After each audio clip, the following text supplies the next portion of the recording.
देखेंगे। हम पहली और दूसरी और तीसरी आयत एक साथ देखेंगे कि उसमें क्या कहता है। मैंने कहा मैं अपनी चाल चलन में चौकसी करूंगा ताकि मेरी जीभ से पाप न हो। जब तक दुष्ट मेरे सामने हैं तब तक मैं लगाम लगाए अपना मुंह बंद किए रहूंगा। मैं मौन धारण कर गूंगा बन गया और भलाई की ओर से चुप्पी साधे रहा और मेरी पीड़ा बढ़ गई। मेरा हृदय अंदर ही अंदर जल रहा था और सोचते सोचते आग भड़क उठी। तब मैं अपनी जीभ से बोल उठा। और पहली 3 आयतों में वो एक निर्णय लेता है कि मैं अपनी जीभ से पाप न करूंगा, मैं अपने मुंह को बंद कर लूंगा, मैं अपनी जीभ को लगाम लगा लूंगा ताकि मेरी जीभ से कोई पाप न हो, मेरे शब्दों से कोई पाप न हो। क्योंकि दुष्ट और शैतान ये मेरे सामने है, दोष लगाने के लिए तैयार है। ये लोग यदि मैंने कुछ गलती की, मुझसे मैंने पाप किया तो ये मेरे विरोध में खड़ा होगा। वो एक निर्णय लेता है कि मैं अपनी जीभ से कोई पाप न करूंगा, अपनी जीभ को लगाम लगा लूंगा। क्यों? क्योंकि जब तक दुष्ट मेरे सामने है तब तक मैं लगाम लगाए अपना मुंह बंद किए रहूंगा और मैं मौन धारण कर गूंगा बन गया। वो कहता है कि मैं गूंगा बनकर चुप रहूंगा और अपनी जीभ पर लगाम लगा लूंगा। क्यों? क्योंकि उसकी जीभ से कोई पाप न हो, उसके शब्दों से कोई पाप न हो। मेरे प्रियो, हमें भी अपने जीवन में कई बार अपनी जीभ पर लगाम लगाने की आवश्यकता है, अपने मुंह को बंद करने की आवश्यकता है। परिस्थितियों में कई बार ऐसा होता है, विपरीत परिस्थितियों में हम कई बार ऐसी बातें बोल जाते हैं जो हमें नहीं बोलना चाहिए होता है, क्योंकि परिस्थितियां विपरीत होती है। कई बार हम अपनी जीभ से परमेश्वर के विरोध में शब्द बोलते हैं, कई बार लोगों के विरोध में शब्द बोलते हैं। इसलिए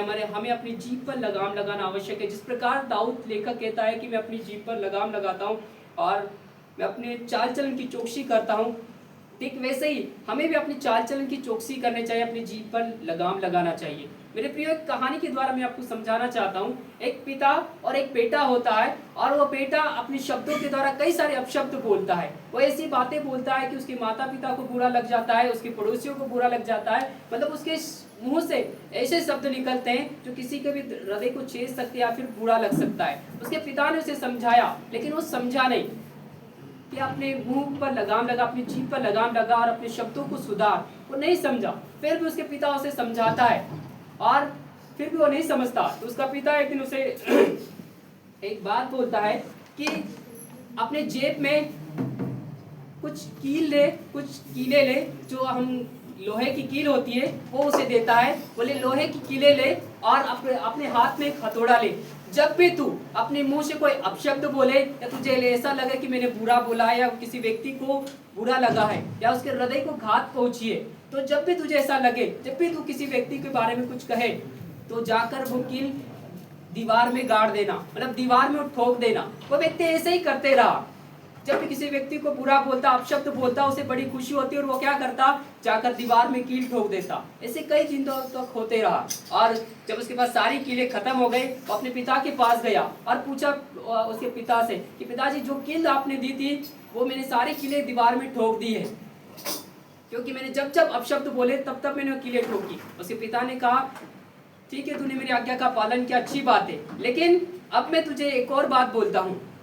जिन जिन लोगों को तूने अपशब्द कहा उनको जाकर माफी मांगना और उनसे सॉरी कहना, और जिन जिन को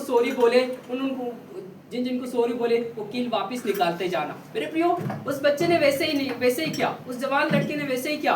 वो सॉरी बोलते गया लोगों को और वो कीले निकालते गया। जब सारी कीले खत्म हो गई, फिर से वो अपने पिता के पास आया। उसके पिता से सवाल किया, तो आपने मुझे ऐसा क्यों किया कि जब मैं लोगों को अपशब्द कहूं तो कील ठोकना, जब सॉरी कहूं तो उस कील को निकाल लेना। उसने कहा इससे तुझे क्या सीख मिलती है? तो चौंक गया और सोचने लगा कि इससे क्या। उसके पिता ने उसे समझाया कि तूने अपशब्द बोलकर कील ठोकी और सॉरी कहकर कील निकाल दी, अच्छी बात है, वो कील भी निकल गई, लेकिन दीवार में जो छेद हुए क्या वो भर सकते हैं? मेरे प्रियो, हम जीभ से ऐसे ही पाप करते हैं, लोगों के मनों को ऐसे ही छल्ली कर देते हैं। हम सॉरी बोलकर क्षमा प्राप्त कर सकते हैं, उनसे ये कर सकते हैं, लेकिन उनके मनों में जो घाव हो चुके, हृदय उनके जो चीर चुके, वो घाव कभी नहीं भरता। मेरे प्रियो, किसी विद्वान व्यक्ति ने कहा, किसी स्कॉलर ने ऐसा कहा है कि दो-धारी तलवार का घाव 13 दिन या फिर कुछ महीनों में सुधर सकता है, लेकिन आपकी जीभ के द्वारा कहे गए शब्दों का घाव तो 13 साल तक भी सुधर नहीं सकता। कई बार हमारे हृदयों में जो बातें चलती, लोगों ने हमें बुरा भला कहा है, वो घाव हमेशा नहीं भरते, काफी दिन हो जाते हैं ताकि वो घाव नहीं भर पाते। तो मेरे प्रियो, ये बात दाऊद अच्छी रीति से जानता है कि मेरी जीभ के द्वारा पाप हो सकते हैं, विपरीत परिस्थितियां है, मैं परेशान हूँ, हताश हूँ, निराश हूँ, इसलिए परमेश्वर के सामने कहता है कि मैं अपनी चाल चलन की चौकसी करूंगा और ताकि मेरी जीभ से पाप न हो। मेरे प्रियो, हमें भी अपनी जीभ की चौकसी करना चाहिए। वो उसका हृदय वो चुपचाप हो गया परमेश्वर के सामने, और जब चुप हो गया तो वो कहता है कि मेरा हृदय अंदर ही अंदर जल रहा था और सोचते सोचते आग भड़क उठी। अब तक चुप था लेकिन वो आप बोलने लगा। तब उसने कहा, तब मैं अपनी जीभ से बोल उठा। वो अभी तक चुप था लेकिन अभी कहता है कि तब मैं अपनी जीभ से बोल उठा, और वो परमेश्वर से कहता है कि है यहोवा, ऐसा करके मेरा अंत मुझे मालूम हो जाए, और यह भी कि मेरी आयु के दिन कितने हैं, जिससे मैं जान लूं कि मैं कैसा अनित्य हूँ। परमेश्वर से कहता है कि परमेश्वर पिता मुझे आयु के दिन बता दे कि मैं कितने दिन जीवित रहूंगा, मैं कितने दिन तक इस पृथ्वी पर हूँ, और ऐसा करके मेरा अंत मुझे मालूम हो जाए, और मेरी आयु के दिन कितने हैं वो भी मैं मालूम हो जाए, जिससे मैं जान लूं कि मैं कैसा अनित्य, कैसा नश्वर इंसान हूँ, मतलब मैं नाश होने वाला हूँ। हमारा जीवन कभी भी नाश हो सकता है, हम इस देह को कभी भी छोड़ सकते हैं, हमें मृत्यु कभी भी आ सकती है, हम नहीं जानते हैं। और वो आगे के वचन में कहता है कि देख, तूने मेरी आयु 42 भर की रखी है, और मेरी अवस्था तेरी दृष्टि में कुछ है ही नहीं। पहले वो कहता है, परमेश्वर से कहता है कि मेरी आयु के दिन कितने हैं वो मुझे बता दे। फिर वो परमेश्वर को कहता है कि देख, तूने मेरी आयु 42 भर की रखी है। 42 भर की रखी है, इसका मतलब एक हाथ की चौड़ाई के बराबर। वो कहता है मेरी आयु वेरी शॉर्ट है, बहुत छोटी है, मेरा जीवन बहुत छोटा है, मेरी अवस्था तेरी दृष्टि में कुछ भी नहीं है। मेरे प्रियो, हमारा जीवन एक 42 भर की समान है, एक हाथ की चौड़ाई के बराबर है। हम नहीं जानते हम कब तक जीवित हैं, कब तक हमारे शरीर में आत्मा है, कब तक हम चल फिर रहे हैं, कब तक हम प्रार्थना करें, कब तक क्या करें, हमें नहीं पता हमारा अंत कब होगा। दाऊद को भी नहीं पता है कि मेरा अंत कब होगा, लेकिन वो परमेश्वर से कहता मेरे आयु के दिन कितने हैं मुझे बता दे, क्योंकि मुझे पता है मैं कैसा अनित्य, नश्वर, अस्थिर मनुष्य हूँ। मुझे पता है मैं हमेशा नहीं रहूंगा। इसीलिए वो कहता है कि परमेश्वर, मैं अपनी जीभ पर लगाम लगाए रहूंगा। और आगे के वचनों में कहता है कि सचमुच सब मनुष्य कैसे भी स्थिर क्यों न हो तो भी व्यर्थ ठहरे। सचमुच मनुष्य छाया से चलता फिरता है, सचमुच वे व्यर्थ घबराते, वह धन का संचय तो करता है परंतु नहीं जानता कि उसे कौन लेगा। मनुष्य एक चलता फिरता छाया की तरह है, कभी भी नाश हो सकते हैं, कभी भी हम इस जीवन को छोड़ सकते हैं मेरे प्रियो। और वो कहता है कि मनुष्य व्यर्थ ही, सचमुच वे व्यर्थ घबराते और धन का संचय करते हैं परंतु नहीं जानते कि उसे कौन लेगा। एक धनवान व्यक्ति धन का संचय करता है और बहुत सारे पैसे कमाता है, कई सारी बातों को संचय करता है, धन कमाता है, सब कुछ करता है, लेकिन मेरे प्रियो, उसकी मर जाने के बाद उसके धन का उपयोग वो कर सकेगा क्या?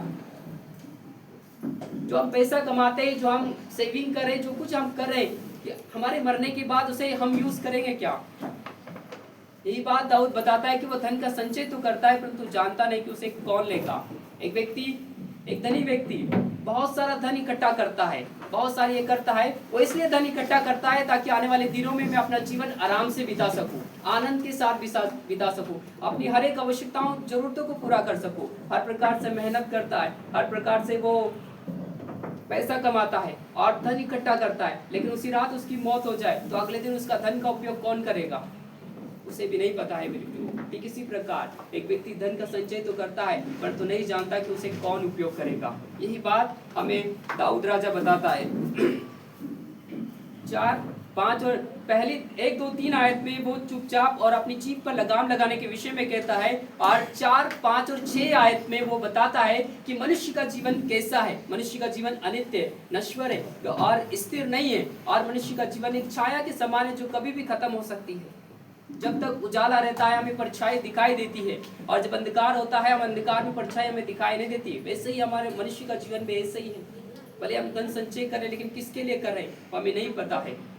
और 7 और 7 आयत में वो सारी बातों को कहते हुए वो कहता है कि अब है प्रभु, मैं किस बात की बाट दूं, मेरी आशा तो तेरी ओर लगी। वो जानता है कि मेरा जीवन कितना है, मेरा जीवन कैसा है।